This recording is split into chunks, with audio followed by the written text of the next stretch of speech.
Okay. So naanza the weekly market report kuanzia tarehe 20 mpaka tarehe 24 Julai. Mnanisikia vizuri? Unasikika vizuri kabisa. Hi. For the week under review, tunaanza na equity turnover. Equity turnover ndo hiyo tuliokuwa tukiongelea, essentially mwenendo wa ununuaji na uuzaji wa hisa ndani ya wiki hii. Imekuwa bilioni 102.2, imetoka bilioni 160.8. Hilo ni punguzo la 36%, na kwa dola hiyo ni dola milioni 39, imepungua kutoka dola milioni 62. Kwa idadi ni kwamba wiki hii hisa milioni 36 zimetrade. Wiki iliyopita hisa milioni 63, punguzo la 42%.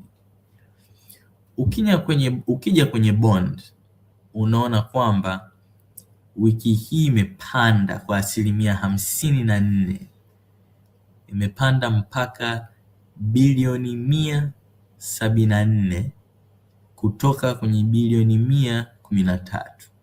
Sasa hapa kama unakumbuka vizuri, wiki iliyopita tulisema kwamba kulikuwa kuna auction ya treasury bills, zile hati fungani za mwaka mmoja na chini, ambazo nitaongelea zaidi chini, lakini serikali huwa inachukua exact amount mara nyingi. Labda ile bili ya mwaka mmoja ndio saa nyingine huwa wanachukua zaidi ile amount ambao walio offer tokea mwanzoni, na pia mara kwa mara unaweza ukaona siku hizi hii pia inaweza ikawa undersubscribed, although hii wiki kadhaa zilizopita zimekuwa oversubscribed, lakini serikali imechukua exact amount. Lakini wiki hii bonde la miaka 10 limetrade. Kwa hiyo haishangazi kwamba bondi imeongezeka, na inawezekana kabisa kwamba kuna wawekezaji wengine in anticipation ya bond la miaka 10 wakaamua wasiwekeze kwenye hisa, wawekeze kwenye bond. Kwa dola hiyo ni milioni 67, ikimove up kutokea milioni 44 USD. Imeaffect vipi market capitalization hiyo equity turnover? Tunaona kwamba kwa wiki iliyopita market turnover ilikuwa ni bilioni 35, trilioni 35, lakini 35.4 wiki hii imepanda mpaka 35.7. Kwa dola imetoka bilioni 13.75 imepanda mpaka bilioni 13.85, ongezeko la 0.72. Ukija ukayatoa yale makampuni ya Kikenya yaliyo cross list, unapata domestic market capitalization, yani thamani ya soko la hisa kwa kutumia makampuni yaliyokuwepo ndani hapa ya Kitanzania. Hii hapa wiki iliyopita ilikuwa ni trilioni 24.1, wiki hii imepanda mpaka trilioni 24.2. Kwa dola ni bilioni 9.35, imepanda mpaka bilioni 9.4, ongezeko la 0.57. Kwa hiyo ukilinganisha hapo hizo total market capitalization na domestic market capitalization, unaona kwamba domestic market capitalization mabadiliko yake ndio yamechangia haswa kwenye mabadiliko hata ya total market capitalization. Sasa tukiingia kwenye top movers, labda tu ni watajie pia top movers kwa siku ya leo. Kwa siku ya leo waliongoza leo Ijumaa, waliongoza ni Kenyan Airways ambayo imefunga kwa shilingi 180, ambayo ni ongezeko la 56%. Sio 2%, sio 5%, sio 12%, 56%. Alafu inafuatia cross listed stock ingine USL imepanda kwa 20%. Inayofuatia ni cross listed stock ingine Nation Media Group ya Mzee Rostam NMG imepanda yenyewe kwa 1% tu mpaka shilingi 265. Inayofuatia ni ile Tanga Cement tumekuwa tukiongelea mara kwa mara hizi wiki kadhaa, imepanda mpaka 3250. Inafuatia Precision 360, alafu Afriprice imepanda kwa 0.81. Hizo ni session movers za siku ya leo ya Ijumaa. Alafu kwenye losers ni MCB yenyewe imeshuka kwa 14%, na hapo tutaona kwamba kwa wiki pia ni kati ambazo zilizopungua sana.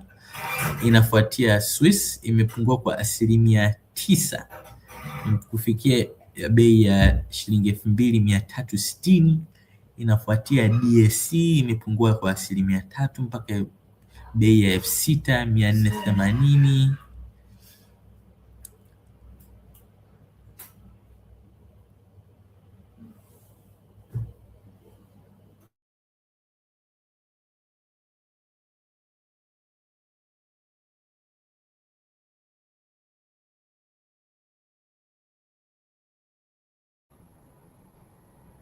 Ulipata bwana CFA, naona mtandao umekanyaga waya kidogo.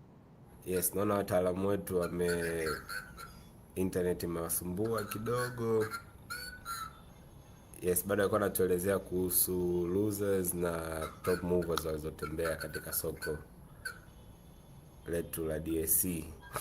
Ngoja tuwaone kama watarudi. Dakika moja. Yes, hebu tupitie tu comment hapo chache, wakirudi wataendelea. Yes, tukiangalia upande wetu wa comments, watu bado wanawapa maua yao Orbit Securities. Wanasema wameboresha sana huduma zao ya broker.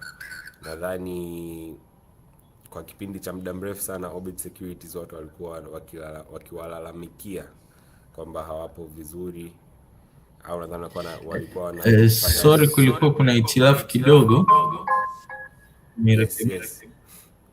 Ngoje na speed kidogo.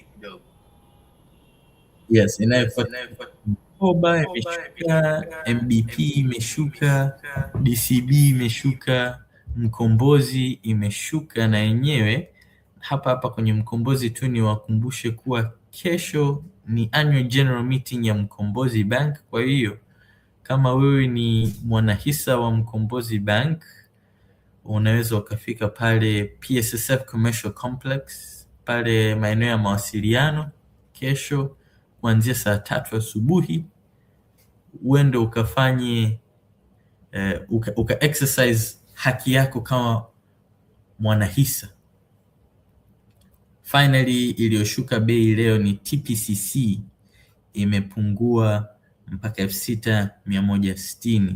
Labda tu ni wa taarifu kwa kuna analysts kadhaa ambao wapo kwenye soko wanaamini kwamba hii hisa ya TPCC na yenyewe pia ipo overvalued kidogo.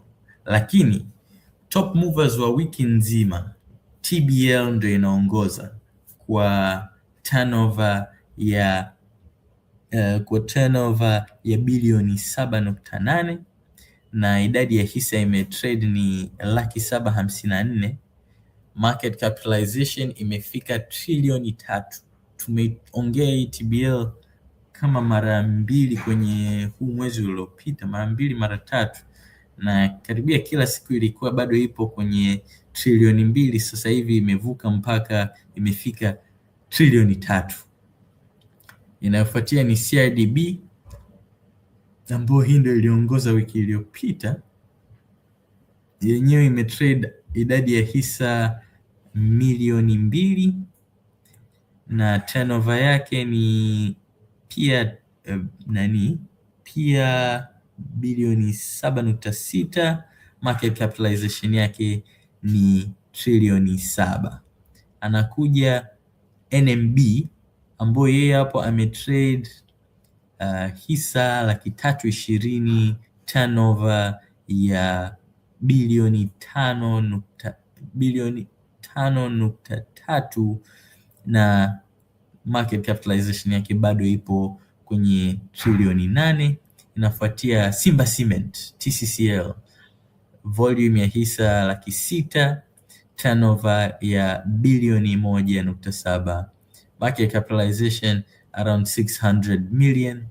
Unakuja Nico, imetrade hisa 74,000, turnover ya milioni 200 na market capitalization yake ni milioni 231. Hapo NMB imekuwa haijabadilika bei kwa siku kadhaa wiki hii, kwa hiyo na pia trading yake imepungua. Kwa hiyo unaweza ukaelewa sababu ya kwa nini yenyewe pia sio kati ya top 2 movers kwa wiki hii,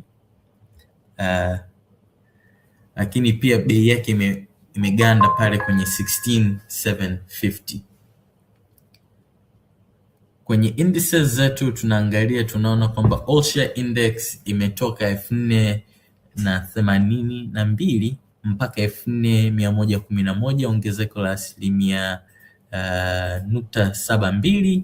Tanzania Share Index, yani yale makampuni ya Kitanzania, imepanda na yenyewe kutoka 8,918 mpaka 8,969, ongezeko la 0.57. Alafu unakuja kwenye index Industrial and Allied ambayo imetoka 4,905 imepanda mpaka 4,996, ongezeko la 1.86.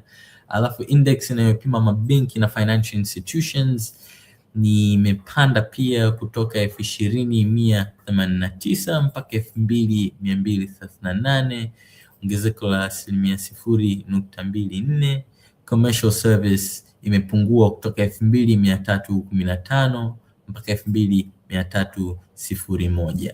Na hiyo isikushangaza kama unaona Swiss na PAL ipo hapo kwenye hiyo page kama losers na zenyewe ni zinawekwa kwenye hiyo commercial service, pia unaweza kuelewa kwa nini imesababisha hiyo index nzima na yenyewe ipungue kwa kiasi fulani. Sasa tukiangalia gainers wakubwa ni huyu TBL ambao ni kati ya top movers, our top mover in fact, imepanda bei mpaka 10,170. Imekuwa ikitrail around 9,000 kwa muda fulani hivi TBL. Sasa hivi imefika mpaka 10,000, ongezeko la 6.27. Inayofuata iliyopanda ni Tatepa, imepanda kwa 4.44, imefika bei ya shilingi 470. Inayofuata ni Voda ambayo yenyewe pia imepanda kwa 3.13, imefikia 825. Imekuwa ikipanda na kushuka sana hii, na ni wataarifu tu Voda kati ya sababu inaweza ikawa inakuwa traded sana sasa hivi sokoni ni wametoa matokeo ya quarter 1 kwa Voda ambayo inaishia June, na imeonekana matokeo yao ni mazuri. Kwa hiyo inawezekana hiyo imewashawishi watu wengi, lakini hapo pia ni watajie tu losers ni Precision Airways, imepungua kwa 10%. Nadhani wiki iliyopita tuliongea ilikuwa kwenye shilingi 400. Swissport imepungua kwa 13%, na Mwalimu Commercial Bank imepungua kwa 21%. Labda pia ni wataarifu watu kuwa leo ndo kulikuwa kuna event ya kuweka sasa zile hisa za rights issues za Mwalimu Commercial Bank ambazo Mr. Ruta ametoa vipindi hapa kuelezea ndani ya soko la hisa. Kwa hiyo nadhani by next week hata ukicheki ile website ya CSDR utaona kwamba total number of shares outstanding ya Mwalimu Commercial Bank zitabadilika, na sisi hapa pia tutabadilisha kwenye mifumo yetu. Sasa tukija kwenye next page ya dividend updates, hamna updates kubwa ambazo wiki zilizopita zilikuwa hazipo. CRDB wameshalipa washalipa dividend yao shilingi 90 ambayo ilikuwa ina dividend yield ya around 3%. DSE wamelipa wameshalipa hiyo dividend yao ilikuwa ya shilingi 146 ambayo ilikuwa ni dividend yield kama 2%.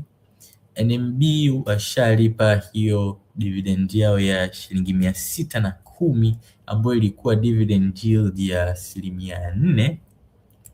Maendeleo wenye AGM wametangaza kuwa hawatolipa kwa mwaka huu, wanajaribu kuprioritize grow kampuni, grow biashara. Mkombozi Bank wametangaza kuwa watalipa hiyo ya shilingi 100. Sasa kwenye AGM nadhani tutapata taarifa zingine zaidi. Swissport wamelipa ya shilingi 90, TBL wamelipa shilingi 529, TCC wamelipa final dividend ya shilingi 650, lakini ukijumlisha pia interim dividend ya shilingi 400 ya mwaka jana inakuwa inafikia shilingi 1050. Kwa hiyo hapa kwenye market report tumekuwekea shilingi 650 final dividend waliolipa kwa mwaka huu. Afriprice na yenyewe pia wametangaza kuwa watalipa shilingi 23 ambayo na yenyewe inakuwa ni dividend yield nadhani 3% kama nakumbuka vizuri. Toll hawajatangaza dividend ambayo ni pia unlikely, probably wata withhold dividends, lakini tusubirie. TPCC wametangaza ya shilingi 300. Vodacom tunasubiria AGM yao ambayo itafanyika mwezi wa 8. Tunaingia kwenye upcoming government bond auction. Tunasubiria bond la miaka 2 tarehe 29 Julai. Itakuwa ina coupon rate wameshatangaza 9.7 hivi. Alafu yields sasa tukiangalia za T-bills ndo hizo hapo, 2% kwa ile ya siku 35, 3%, 4%, na hii ya mwaka moja 364 days imepanda kutokea mwezi uliopita. Kutokea the last time hii bill imetolewa imeshuka. Ilikuwa ni yield ilikuwa ni 7.1, sasa hivi imeshuka mpaka 7.02. Lakini ukilinganisha na miezi kadhaa iliyopita ilikuwa ina trail kwenye 6.3. Kwa hiyo imepanda ukilinganisha over the last few months, na pia tunaona yields za hizi bond kadhaa pia zimepanda, tukianzia kwenye kwenye bond ya miaka 25 imepungua yenyewe kutoka 11.9 imeenda mpaka 11.8, lakini hiyo ilikuwa ni kabla ya Central Bank kutangaza kupandisha ile Central Bank rate. Baada ya Central Bank rate kupandishwa, unaona kwamba bond ya miaka 10 ambayo ndio iliyokuwa imetrade wiki hii imepanda mpaka 10.8. Bond ya miaka 15 ipo 10.38, ya miaka 20 11.33, na hizi zingine pia tunasubiria kuona zitavyokuwa affected, lakini hizo hapo ndio yields zake kwa sasa, na hopefully tutaendelea kulisoma hili soko na kuona mambo gani mengine yanavyotokea, lakini pia tu kwa wale ambao wapo curious ni wataarifu kuwa kwa wiki hii, kwa siku ya leo, NMB, CRDB na TBL bei haijabadilika, imekaa pale pale. NMB imefunga kwa 16,750, CRDB imefunga kwa 2,690, TBL imefunga kwa 10,170. Lakini pia niwape dondoo ya Voda, imepanda kidogo mpaka hiyo 825. Inaweza ikawa tofauti wiki ijayo, inaweza ikashuka. Imekuwa ikishuka sana, lakini pia muda huu maintain kuwa above shilingi 800. I wonder if wataweza keep up hiyo momentum. Yetu ni macho tu. Asanteni sana.